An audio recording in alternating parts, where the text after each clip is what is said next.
Hola, esto es New Books Network en español. Bienvenidos a la versión de este episodio de NBN en español, la versión hispana de New Books Networks. Esta entrevista cuenta con el apoyo del Semillero de Investigación en Literatura Latinoamericana, SILAT, de la Pontificia Universidad Javeriana. Mi nombre es Rodrigo del Río Joglar. Hoy tendremos la oportunidad de conversar sobre la reciente traducción de La Grilla y el Parque, Espacio Público y Cultura Urbana en Buenos Aires, 1887-1936, publicado en 1998. Esta magnífica historia urbana de Buenos Aires, quizás la mejor, al menos como lo pienso yo, ha sido traducida como The Grid and the Park, Public Space and Urban Culture in Buenos Aires, 1887-1936. Para eso vamos a conversar con su autor, Adrián Gorelick, quien es arquitecto y doctor en historia, es investigador independiente del CONICET y profesor titular de la Universidad Nacional de Quilmes. Adrián ha obtenido la beca Guggenheim en el 2003 y ha sido profesor visitante de diversas universidades, entre ellas la Universidad de Cambridge y la Graduate School of Design en Harvard. Además de La Grilla y el Parque, Adrián ha publicado los libros Miradas sobre Buenos Aires en el 2004, Das Vanguardas de Brasilia, Cultura Urbana y Arquitectura en América Latina, el 2005, y Correspondencias Arquitectura, Ciudad,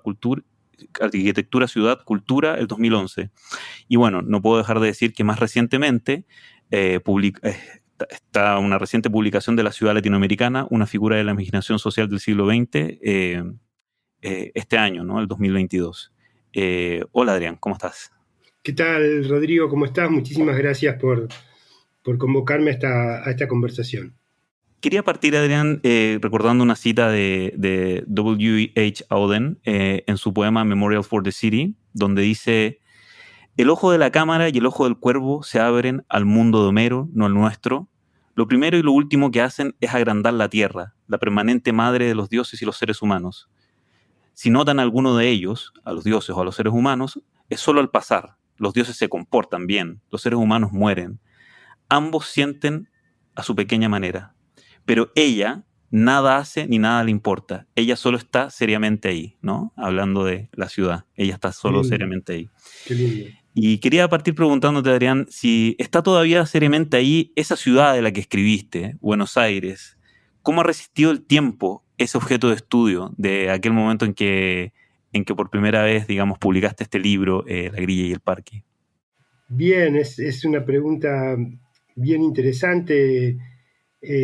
Hay tres ciudades, ¿no? Hay una ciudad de la que habla el libro, que es posiblemente la ciudad de la transformación más intensa y una de las transformaciones más espectaculares de las ciudades a fines del siglo XIX, y que además en la década de 1920 tuvo su momento de mayor fuerza de la cultura urbana, donde todos los temas de la cultura se pensaban a través de la ciudad y a través de metáforas urbanas, y teníamos las grandes figuras que van a ser de todo el siglo XX argentino, Jorge Luis Borges, Roberto Art, recorriendo la ciudad y tomando de la ciudad insumos fundamentales para su pensamiento, su literatura, su modo de ver el mundo, yo diría, ¿no? Los lentes a través de los cuales veían el mundo tienen muchísimo que ver con lo que ellos encontraban en Buenos Aires. Entonces, esa es una ciudad, la ciudad de la que habla el libro, que termina a mediados de la década del 30, cuando justamente se produce ya un cambio muy importante, que sería un nuevo estadio en la modernización de la ciudad. Luego está la ciudad de cuando yo publico el libro, de cuando yo hago la investigación y cuando yo publico el libro, que son los años 90, nuevamente una década de enormes transformaciones, una década donde la ciudad se deshizo completamente de las características que marcaban lo que yo llamo el ciclo expansivo de las ciudades en Occidente, que es un ciclo. Yo aquí tomo a un urbanista italiano que a mí me gusta mucho, que es Bernardo Secchi, que él define que las ciudades en Occidente tienen un ciclo expansivo que va más o menos desde mediados del siglo XIX hasta la década del 70, que es cuando se produce una triple expansión de las ciudades, una expansión en el territorio, que es la expansión urbana, la que más fácil de identificar y de ver, una expansión hacia adentro en la sociedad, que tiene que ver con que esas políticas de alguna manera supusieron y luego ratificaron al estado de bienestar con la idea de que cada habitante tiene que ser un ciudadano y un ciudadano tiene que ser, además de un consumidor, un miembro activo de la comunidad política, y eso fue un proceso de integración hacia adentro que cohesionó a la sociedad urbana. Y por último, una expansión hacia adelante en el tiempo, que es la idea de proyecto, una idea que recorría a toda la sociedad en el sentido de pensar que el mañana, por un lado, iba a ser mejor que el hoy, y por otro lado, iba a ser mejor en parte porque íbamos a poder aplicar sobre ese mañana ideas, programas, políticas que lo mejoraran, ¿no? La idea de futuro, la idea de proyecto, una idea consustancial al propio modernismo urbano y arquitectónico, ¿no? Esto termina en la década del 70, pero en Buenos Aires la década del 80 es una década de decadencia ciega, en el sentido de que es una decadencia que no interpreta lo que está ocurriendo, que cree que puede poner parches todavía a esa vieja estructura expansiva, y hay además una... Bueno, la década del 80 es muy interesante en Buenos Aires porque tiene, por un lado, toda la efervescencia política de la transición democrática y una tremenda crisis estructural de las infraestructuras urbanas, de los transportes, una crisis económica muy, muy bestial, donde todo parece caerse a pedazos, al mismo tiempo que hay una ocupación del espacio público fenomenal, digamos, de la sociedad que sale a la calle, al mismo tiempo todo parece estar cayéndose a pedazos, como, no sé, como muestra muy bien una novela de Sergio Cheife, que acaba de morir muy joven y con toda la vida por delante para seguir escribiendo, una novela que se llama El aire y que realmente muestra esa especie de ciudad caótica desarmándose en pedazos. Entonces, va a ser en los 90 donde la política que en Argentina fue la del presidente Carlos Menem, una política neoliberal, asuma que se había terminado el ciclo expansivo, pero lo asuma del peor modo imaginable, es decir, no tratando de ver qué elementos de aquella progresividad que tenía incorporado la dinámica expansiva podían llegar a ser recuperados en una nueva fase, sino directamente reconociendo que eso había terminado y que ahora íbamos a vivir ya no en una ciudad expansiva hacia afuera en el territorio, hacia adentro en la sociedad y hacia adelante en el tiempo, sino en una ciudad de archipiélagos excluyentes mutuamente, ¿no? Que es un poco la ciudad que comienza a surgir en los 90 con Puerto Madero como su principal estandarte y que continúa hasta el día de hoy en, digamos, archipiélagos de exclusión, ya sea por mucha riqueza o por mucha pobreza. Entonces, esa ciudad archipiélago es la que empieza a surgir en la década del 90 y hoy, cuando pasaron 25 años de la publicación del libro y de esa experiencia, hay otra ciudad, pero una ciudad en la que de alguna manera se ha producido la realización de esa matriz de archipiélago que ya es muy difícil de desterrar, ¿no? Adrián, un poco volviendo al libro, ¿qué historia de Buenos Aires, para los que no lo han leído todavía, digamos, nos cuenta La grilla y el parque, sobre todo, digamos, pensando que va a llegar al público angloparlante y que muchas personas seguramente van a querer utilizarlo en sus clases, incluso, ¿no? En las universidades de habla inglesa. ¿Qué historia de Buenos Aires nos cuenta La grilla y el parque? ¿Y por qué contaste la historia de la expansión urbana de Buenos Aires, digamos, a través de estas dos formas, la grilla y el parque? ¿Qué explica la forma urbana por sobre categorías de sujetos, por ejemplo, o desde infraestructuras propiamente tal, ¿no? Si tú tomaste la forma urbana, ¿qué fue, por qué fue esta decisión y cuál es la historia que nos cuentan estas formas urbanas? Sí, yo creo que una manera de comenzar a responder es una pregunta, digamos, muy compleja, que requeriría mucha conversación, pero una manera de comenzar a responder un aspecto de la pregunta, es hacer una rápida comparación con un gran libro sobre Buenos Aires que fue escrito un cuarto de siglo antes, que es el libro de James Covey, Buenos Aires del centro a los barrios, que es un libro que él se propone trabajar, digamos, un periodo un poco más reducido, de 1870 a 1900, creo que llega a 1920 o algo por el estilo, no lo recuerdo bien. Y muy, muy metido en las ideas, de algún modo, economicistas, desarrollistas del periodo. Covey es un gran libro todavía del que hay muchísimo para aprender y para disfrutar.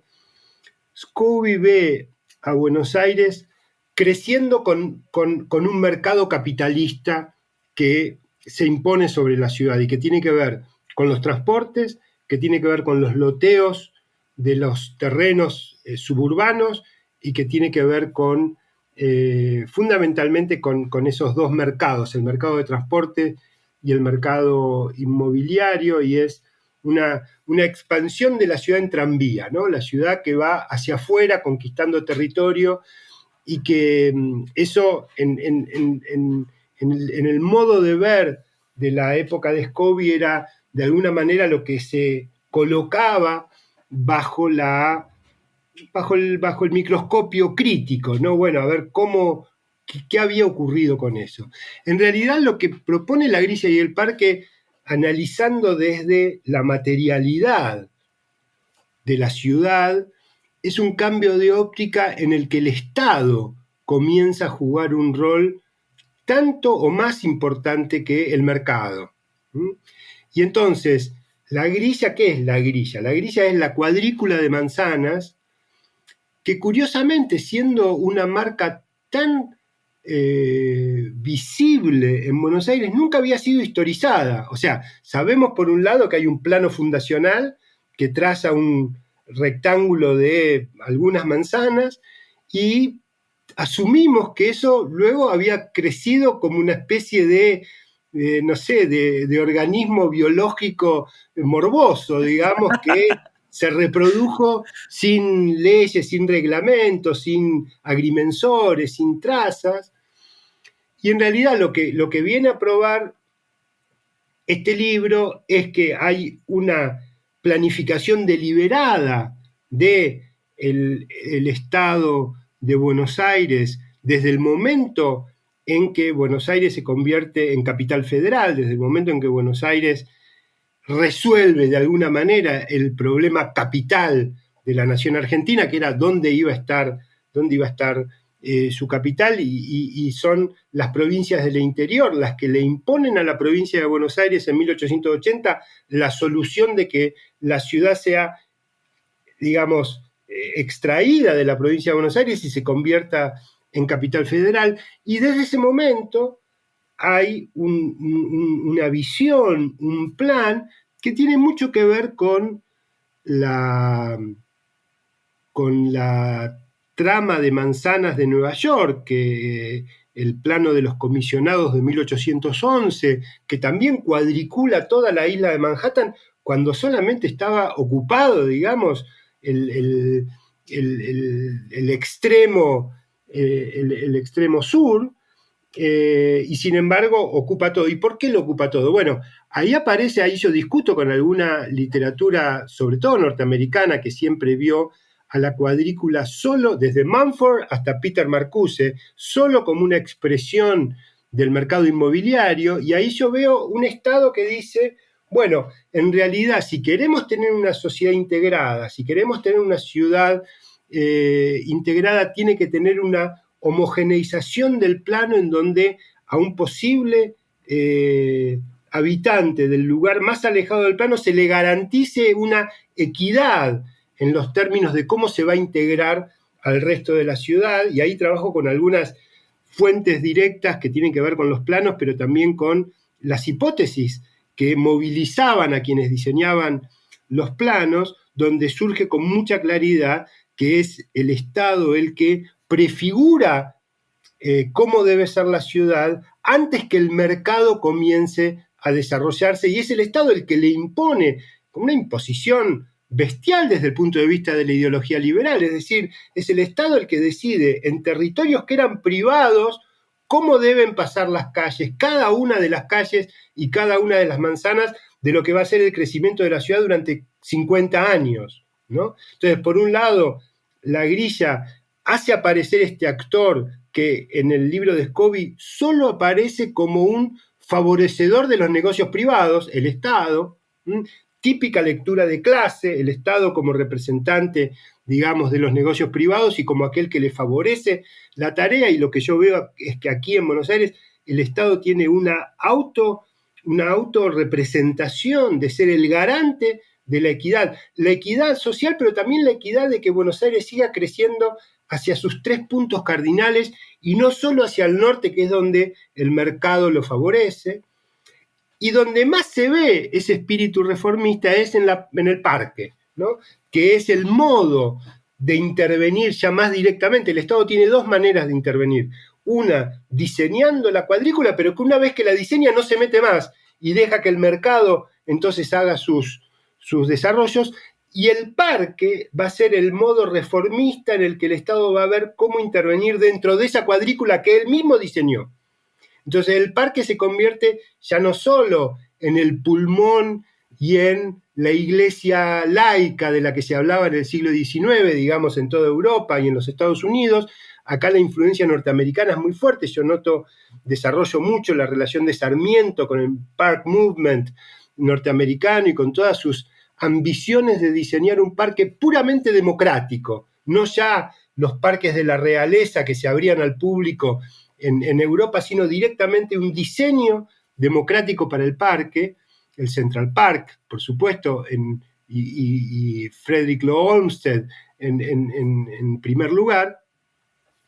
Pero además Sarmiento crea una tradición muy fuerte que va a seguir viendo al parque como el lugar de la reforma, como el lugar donde el Estado puede intervenir para cualificar, digamos, lo que por sí mismo el mercado en cada uno de los barrios no logra realizar. Entonces, entre la cuadrícula y el parque, el primer dato que permite hacer una historia distinta de la de Scobie, que será válida hasta que alguien venga dentro de 5, 10 o 20 años y diga, no, en realidad la grilla del parque no advirtió tal otra cosa. Eso nos pasa a todos los historiadores y uno tiene que estar dispuesto a que también le pase a uno. Pero por ahora, lo que la grilla y el parque agrega, y en los últimos 20 años se demostró ser muy productivo para pensar la historiografía de la Argentina y de Buenos Aires en ese periodo, es justamente el rol preponderante que el Estado tuvo en, de algún modo, prefigurar desde arriba un tipo de reforma posible para esa sociedad caótica, convulsiva, que se estaba integrando, digamos, a partir de una mayoría inmigrante como hubo en pocas ciudades en el mundo, ¿no? Y en ese sentido te quería preguntar, uno de los conceptos fundamentales, digamos, que exploras en el libro es la idea de espacio público. Y me parece a mí que desde tus fuentes, digamos, está prefigurada de una manera con un compromiso profundamente democrático. Es decir, el libro tiene algo de como un especial compromiso con la democracia, me parece a mí, me puedes corregir, en la lectura que hace de la grilla y el parque, ¿no? Como esta historia de la emergencia también del espacio público. Te quería preguntar, quizás más explícitamente, ¿qué política era la que tú veías, qué política urbana, ¿no? O qué política mirando hacia la ciudad había en esa época de la escritura del libro? ¿En qué política estabas pensando? ¿Y cómo sobrevive todavía esa política? ¿O qué sobrevive de esa política? Que pone a la ciudad como un sitio, ¿no? De la disputa del poder y de la disputa de ciertas, como digamos, agencias colectivas, ¿no? Sí, tal cual. Te agradezco mucho la interpretación. El libro, la investigación se hace y el libro se escribe en el, digamos, en el entusiasmo de ver la ciudad como el espacio del encuentro de lo diferente. Y eso es algo muy de época, digo. Es el momento en el que se recuperan debates de la década del 50 y del 60, como los libros de Hannah Arendt y de Habermas, que son libros que se habían escrito hace mucho, pero que en el mundo, no solo en Argentina, no solo en América del Sur, en todo el mundo se vuelven a leer en la década del 80, a partir de la caída de los totalitarismos, las dictaduras, etcétera, donde la categoría de espacio público, una categoría despreciada por muchísimo tiempo, digamos, vuelve a ser recuperada junto con la ciudad para discutir la democracia y la modernidad, digamos. Estos dos elementos son los dos de los más potentes nodos teóricos que tiene la década del 80 en el mundo, espacio público y modernidad, y creo que la ciudad empieza a aparecer como el lugar donde eso se materializa, donde eso se hace posible, ¿no? Y a mí ahí, a mí me costó bastante encontrar un modo de trabajar esta categoría que resultara productivo. ¿Por qué? Porque cuando uno lee a todos los teóricos del espacio público, y aquí incluyo a Richard Sennett, cuyos libros también se estaban traduciendo o llegaban en inglés en ese momento y fueron enormemente importantes, pero todos tienen una visión epigonal del espacio público, ¿no? Para Hannah Arendt terminó en la polis griega, ya ni siquiera el cristianismo anula cualquier posibilidad de espacio público. Para Habermas, el espacio público es el espacio público del siglo XVIII, de la Ilustración. Ya la ciudad del siglo XIX, la ciudad masiva, modernizada, la ciudad del flaner, digamos, de Benjamin, anula la posibilidad de espacio público. ¿Por qué? Porque es la multitud y la mercancía. No puede haber espacio público en una ciudad que solo habilita la relación entre una multitud y las mercancías expuestas en los escaparates, ¿no? Entonces, tampoco para Habermas puede haber espacio público. En el momento en que yo recogía la noción de espacio público de evidencia permanente, y no solo de evidencia permanente, también de los debates locales, digamos, que mostraban cómo la organización en los barrios de sociedades de fomento, de sociedades vecinales, en realidad incluían en la práctica democrática a sectores que todavía no podían votar, que van a poder votar recién a partir de la reforma del 12, que les va a permitir votar en el 16 o más adelante, y que sin embargo ya a nivel vecinal tomaban la palabra, tomaban la calle, se organizaban para resolver los problemas de sus barrios. O sea, ahí había una efervescencia que tenía que ver con lo público, que era muy evidente y que yo no podía entonces juzgar desde el modo epigonal en que lo hacían Habermas o lo hacía Hannah Arendt o lo hacía.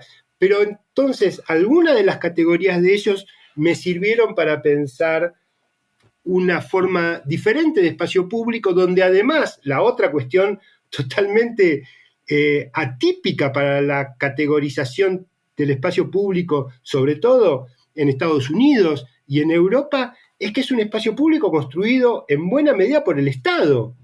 Eso para Habermas sería un escándalo, digamos, ¿no? O sea, un espacio público construido desde arriba sería completamente escandaloso. Y sin embargo, entre lo que yo comencé a ver es que entre digamos, el tapiz público que el Estado prevé para que el mercado se organice en el territorio y la emergencia de un activismo muy fuerte de sectores sociales en los distintos barrios, se produjo una especie de conjunción virtuosa en la que realmente apareció, ¿cómo yo definiría el espacio público? No solo por el activismo, no solo por la apertura de la ciudad para aceptar lo diferente, lo desconocido, para encontrarse con el otro, sino también la construcción de un pensamiento público sobre el futuro de la ciudad. Y eso estaba ocurriendo, digamos, en esta especie de efervescencia que se producía en las calles de Buenos Aires, ¿no? Entonces, a mí este clima de reflexionar sobre este elemento tanto tiempo despreciado como es el espacio público me sirvió para meter a la fuerza, de alguna manera, una categoría en un lugar que no estaba prevista para esa categoría, y ahí lo que más me sirvió fue la definición de Hannah Arendt, que realmente ella define un espacio público no como algo que se construye de una vez y para siempre, no es el parque, ni la plaza, ni la calle abierta, sino que es la colisión fugaz e inestable que se da en un momento determinado entre ciertas formas urbanas y cierta forma de ejercer la política. Entonces, esa especie de irradiación de lo político en la ciudad es lo que yo traté de capturar con la categoría de espacio público, que me pareció, yo luego del libro comencé a hipotetizar un poco sobre lo que yo llamo las categorías puente, ¿no? Que son categorías que conectan en sí misma la materialidad de la ciudad con la política y la sociedad, que son categorías que necesitan juntar esas dos cosas. Y espacio público, bueno, desde su propio origen, justamente tiene que ver con eso. Entonces, todo el esfuerzo del libro está para intentar captar dónde lo político y lo urbano se producen y se potencian mutuamente, y eso de alguna manera es lo que yo defino como espacio público. ¿Y qué te llevó, digamos, de esa motivación fuertemente política, ¿no? ¿Qué te llevó digamos, a aceptar la publicación o a decidir publicar, digamos, la traducción del libro, digamos, 20 años después, ¿no? O sea, es interesante porque es como hay una cierta productividad, ¿no? En estos conceptos que ya eran anacrónicos, que estaban fuertemente criticados, ¿no? En tu época y que son nuevamente repuestos por tu libro. Y ahora el libro vuelve a ser publicado y justamente cuando estás publicando un libro más a nivel regional, ¿no? Que es la ciudad latinoamericana. ¿Qué fue lo por qué pensaste que podía ser una idea interesante? A mí me parece muy útil, evidentemente, pero ¿qué fue lo que pasó, digamos, en ti, digamos, para llegar a esa Te decisión? contesto en dos partes. Primero, para ratificar lo que estás diciendo sobre el efecto del tiempo que pasa, te digo que yo mismo escribí criticando el optimismo sobre la categoría de espacio público que tuvimos en los 80 y los 90. Yo escribí un artículo que se llama El romance del espacio público, donde muestro justamente cómo la idea de que a través del espacio público se podía llegar a conseguir esa combinación virtuosa entre transformaciones de la ciudad y transformaciones de la sociedad, en realidad se tradujo luego en una especie de banalización donde cualquier cosa era espacio público y sobre todo donde la nueva política urbana que tiene que ver con el marketing urbano, con la marca ciudad y todo eso,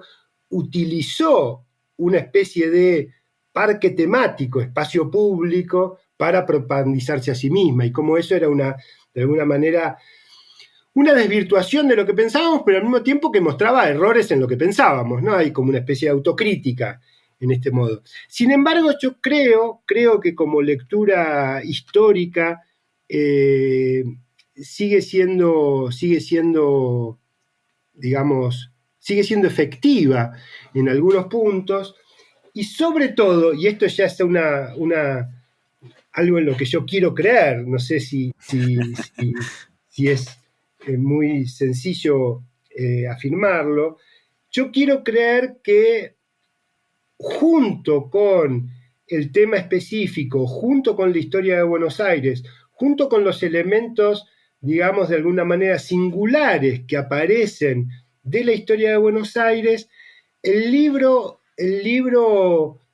intenta construir una perspectiva de historia cultural urbana que me parece que ofrece, digamos, algunas pistas respecto de cómo pensar las ciudades, de cómo pensar la cultura desde las ciudades, y creo que eso es algo que, junto con sus valores, que los cuales fueren historiográficos, le sigue dando interés en algunas personas. Y ahí no puedo eludir para decir, bueno, a mí no se me ocurrió traducir el libro. O sea, esta es una ocurrencia y este libro está traducido gracias al empeño generoso, pero al mismo tiempo comprometido con una idea sobre este libro que tuvo Natalia Magluf, que no solo le tocó ser la editora de la editorial de Laza en el momento en que abrieron esta colección sobre libros clave en estudios culturales latinoamericanos, sino que además ella quiso traducirlo. Y esto a mí me llenó de alegría porque yo a Natalia la conozco como historiadora del arte y yo admiro muchísimo su trabajo, y que ella hubiera querido traducirlo fue para mí una demostración justamente de compromiso con la empresa de poner este libro en inglés, que no solo me gustó, sino que además me pareció que le hacía justicia al carácter más experimental del libro, porque al no ser ella una traductora profesional, también hace un experimento de traducción, y esa de alguna manera solución experimental para la traducción realmente es lo que más me gusta de haberla traducido, porque, bueno, uno a esta altura del partido pasaron 24 años desde que se publicó el libro, digamos, no es que abrigue grandes expectativas de que esto abra a públicos de no sé qué, no, la verdad que no, pero por supuesto, al mismo tiempo, la ambición y la ilusión de que un libro así se pueda leer en otras lenguas es muy fuerte, y se lo tengo que agradecer a la iniciativa de Natalia. Ahora, en cuanto Natalia me dijo que ella lo quería hacer, que a ella le interesaba y que ella lo quería traducir, yo le dije que, por supuesto, me parecía lindísimo y que le agradecía muchísimo. Yo mismo no sé si a mí me hubiese tocado dirigir una colección como esta, no sé si hubiese elegido este libro para iniciarla. Claro, pero ¿por qué? Porque es un libro arduo, no es un libro, yo tal vez hubiera empezado con algo más ensayístico, incluso tomando el tema urbano, digamos, ¿no?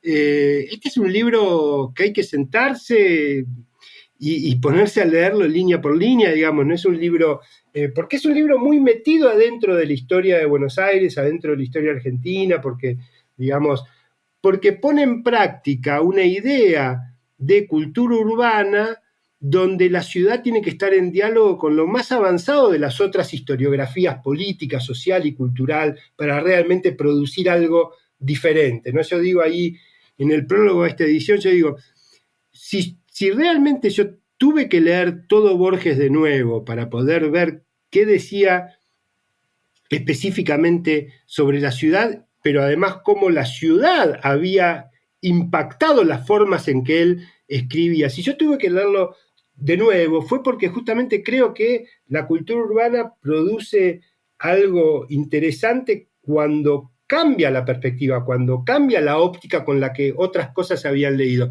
Pero para eso obviamente tengo que poner en funcionamiento, en movimiento dentro del libro, toda la bibliografía más reciente sobre Borges, y más reciente en aquel momento, sobre Borges. Y eso vuelve al libro un poco arduo, digamos, un poco complicado, ¿no? Entonces, por eso digo, yo mismo no sé si lo hubiera elegido, pero Natalia lo hizo, Natalia le apostó muy fuerte y yo estoy muy agradecido, y ahora es expectante. Lo que uno ha aprendido con el tiempo es que los libros hacen su propio camino, que los libros con el tiempo, y hay que dejar que el tiempo pase, a uno mismo lo van sorprendiendo. Ahora realmente estoy dispuesto a sorprenderme acerca de qué tipo de lecturas puede llegar a recibir. Está buenísimo.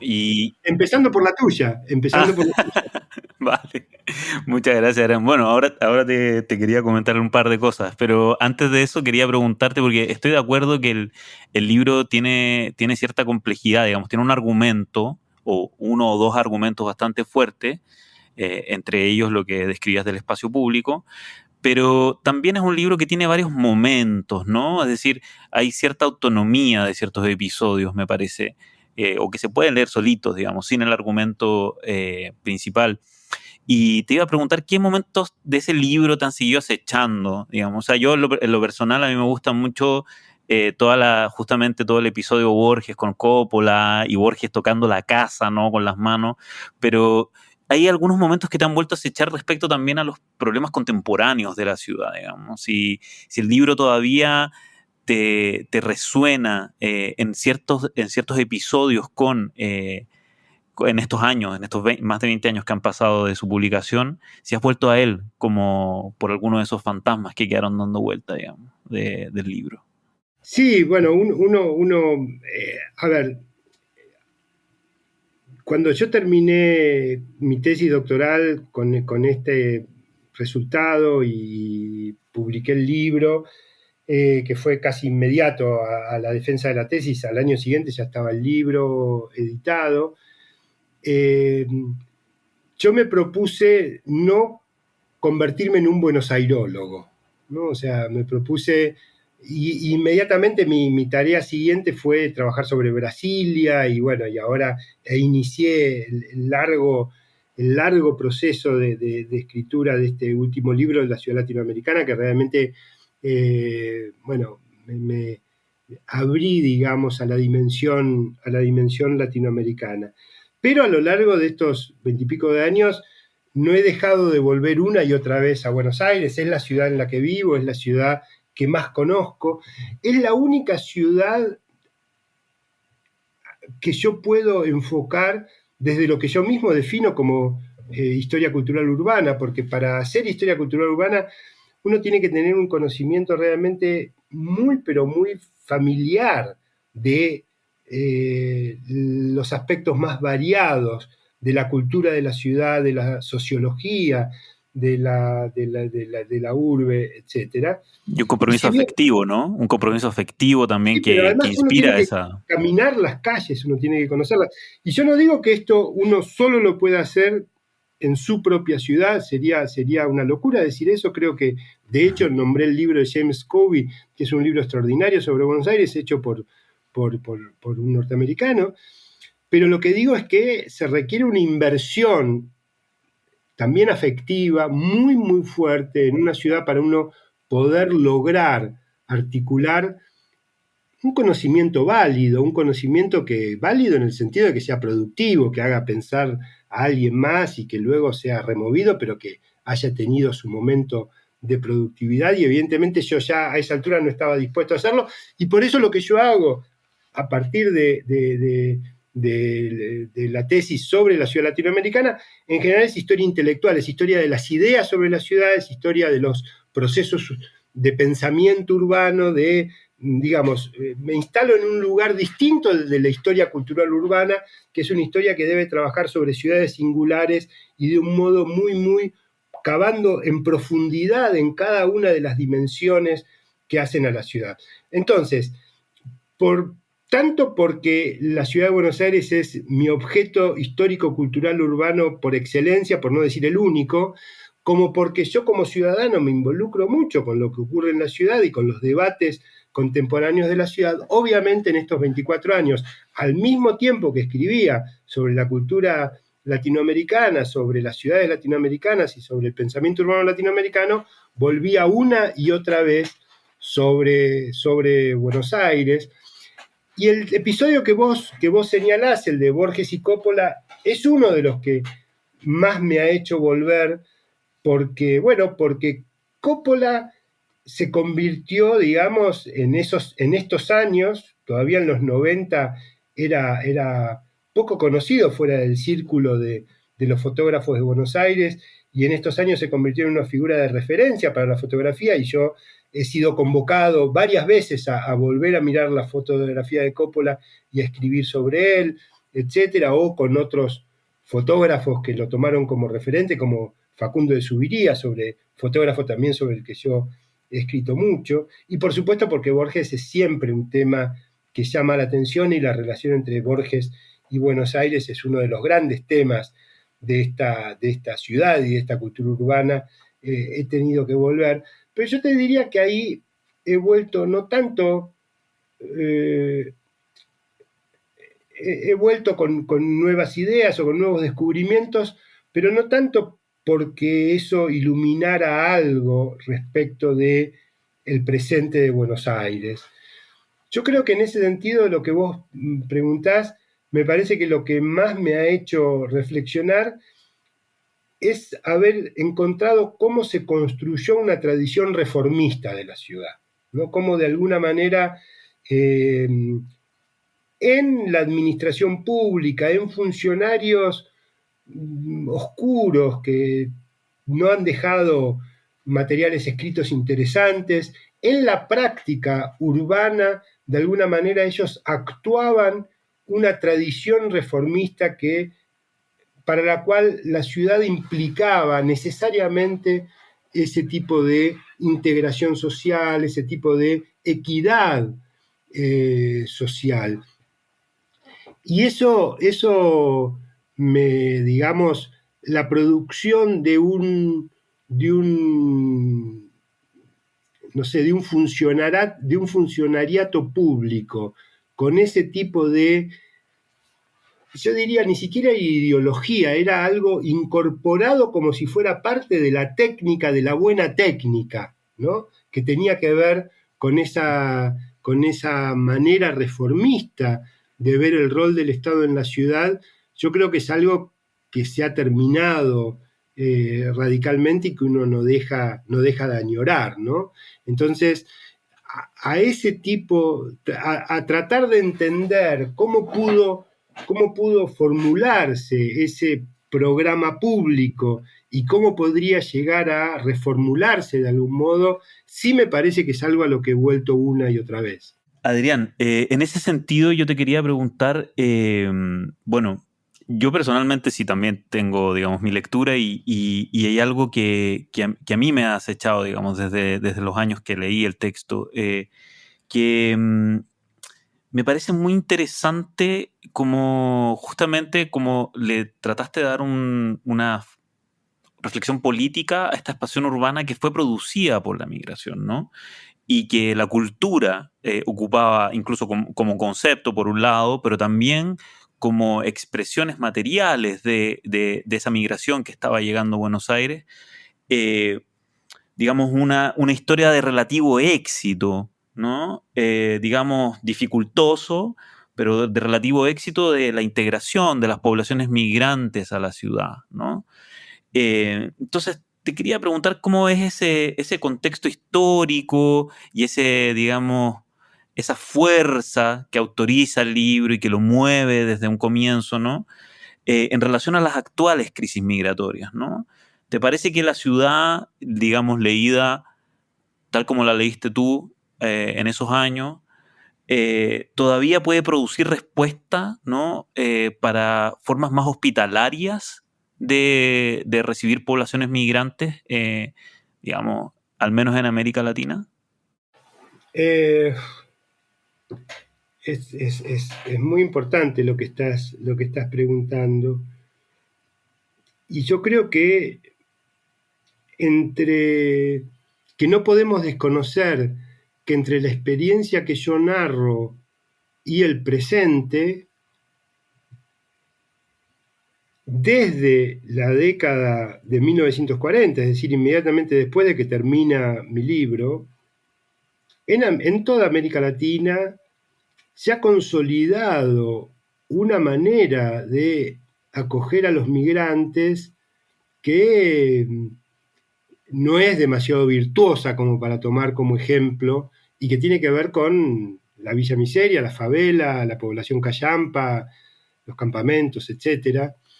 Es decir, yo analizo la historia de una ciudad que todavía fue capaz de absorber a los migrantes y ojo, esto es muy importante subrayarlo porque la procedencia europea de la migración de fin del siglo XIX y comienzo del siglo XX en Buenos Aires no debería hacer creer que eso fue posible porque era una migración europea, mientras que luego, a partir de los 40, no va a ser posible porque es una migración interna rural, campesina de los países limítrofes, o ahora porque son de los países, digamos, no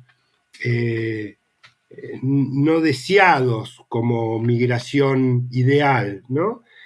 Hay que entender que cuando la migración real, luego de que la migración ideal fue imaginada y proyectada por la generación del 37 en Buenos Aires, Sarmiento, Alberdi, etcétera, que decían, este país necesita recibir inmigrantes. Cuando la inmigración se concretizó y llegaron los verdaderos migrantes a fin del siglo XIX y comienzo del siglo XX, la sociedad de Buenos Aires no los veía como europeos, los veía como negros, así les decían en las publicaciones en donde los criticaban, que venían a traer culturas exóticas a Buenos Aires porque venían del Mediterráneo, del sur de Europa, del norte de África, del este europeo, etcétera, y por lo tanto no eran vistos como una población blanca europea como la que habrían deseado de alguna manera.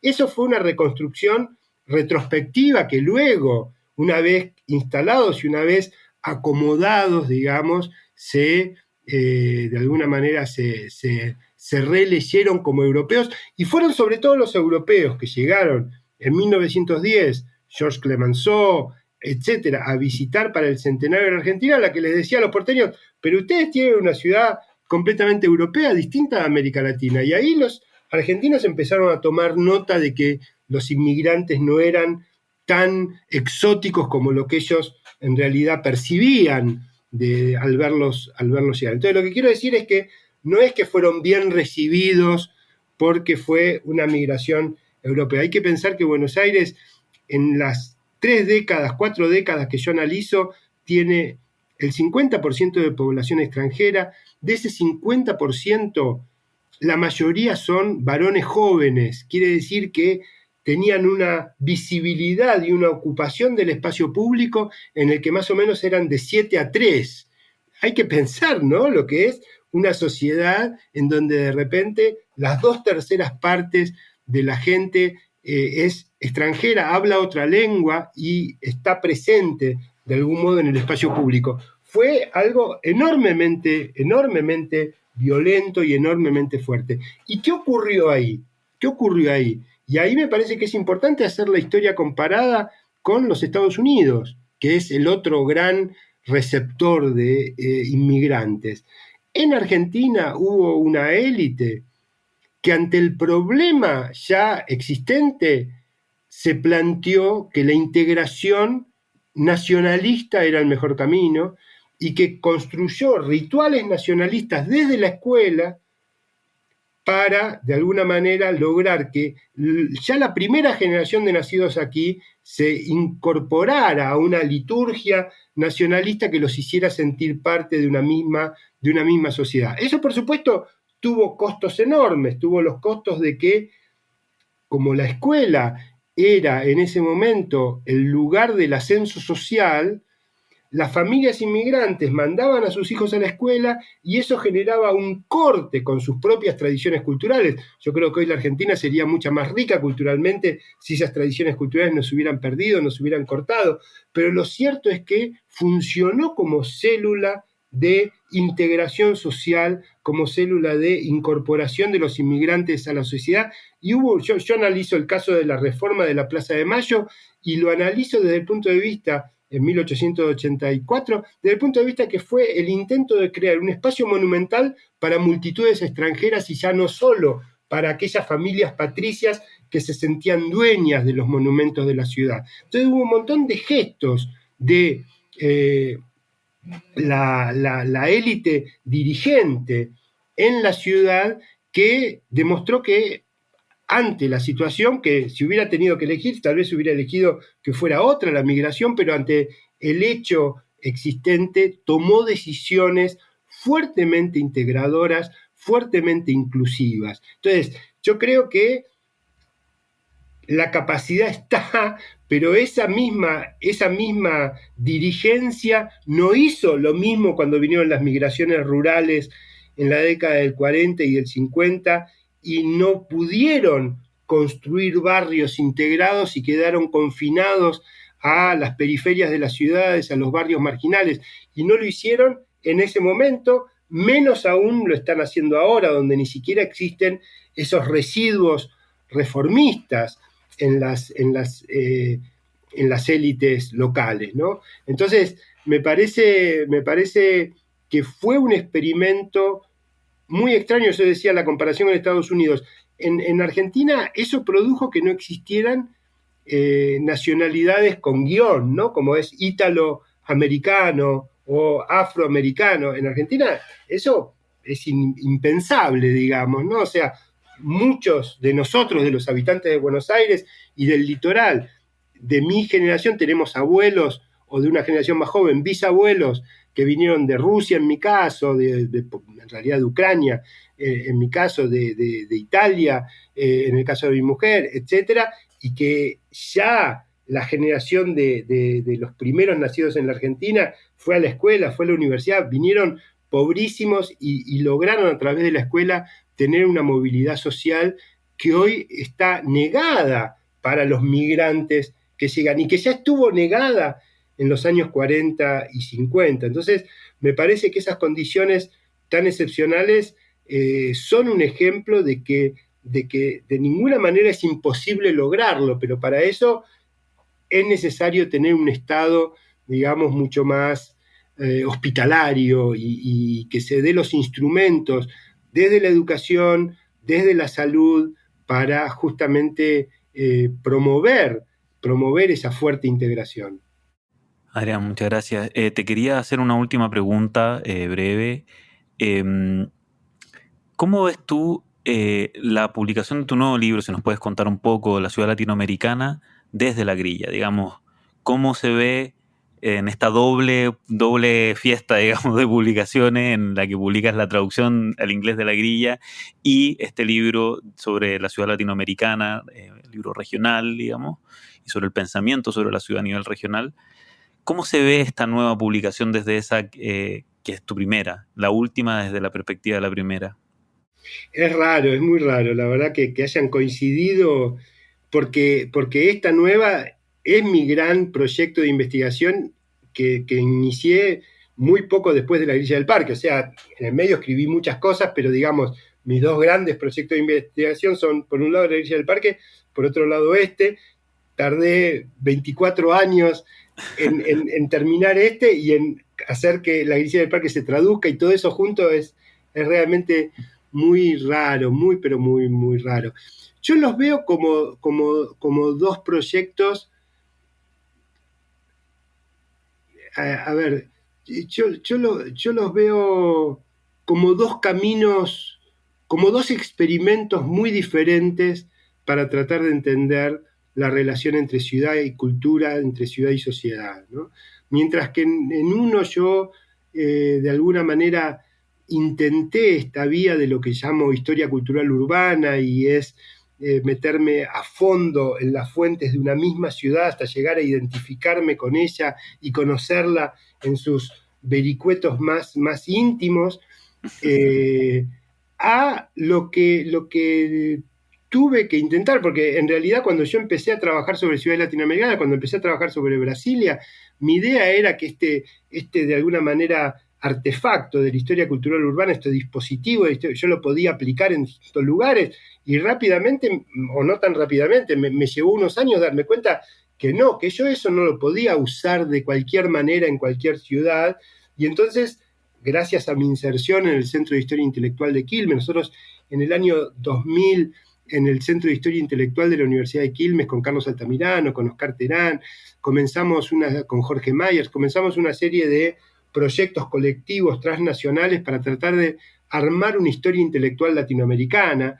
Entonces, en el curso de esa experiencia, yo fui entendiendo que para poder pensar por fuera de Buenos Aires y más en América Latina, yo tenía que utilizar más los instrumentos de la historia intelectual que de la historia cultural urbana. Entonces lo veo como otra prueba, como otro experimento muy diferente para tratar de entender. Ahora no una cultura de una ciudad, sino el rol que el pensamiento urbano tuvo en un periodo fundamental de América Latina, en el que la ciudad era indistinguible de los debates sobre modernización y desarrollo, y que por lo tanto las tres juntas, la ciudad, la modernización y el desarrollo, fueron de alguna manera las que organizaron toda la agenda de las ciencias sociales, del debate político, del debate intelectual, en ese largo periodo que va de la década del 40 a la década del 70, ¿no? Entonces, en realidad los veo como un relevo en un camino de diversos intentos por tratar de analizar, de entender cómo puede ser pensada la relación entre ciudad y cultura. Muchas gracias, Adrián. Te agradezco mucho la conversación de hoy. No, al contrario, yo te agradezco muchísimo el interés y bueno, y la agudeza que has tenido en la lectura, que por supuesto me llena de gusto y de orgullo. Así que te agradezco muchísimo. No, de gusto y de orgullo a nosotros, tus lectores, porque la verdad es que Volver a la grilla del parque en inglés, digamos, traducido por otra mano, ha sido una experiencia realmente entre inquietante y feliz, ¿no? Así que está buenísimo. Muchas gracias, Adrián. No, gracias a vos. Gracias por escuchar New Books Network en español.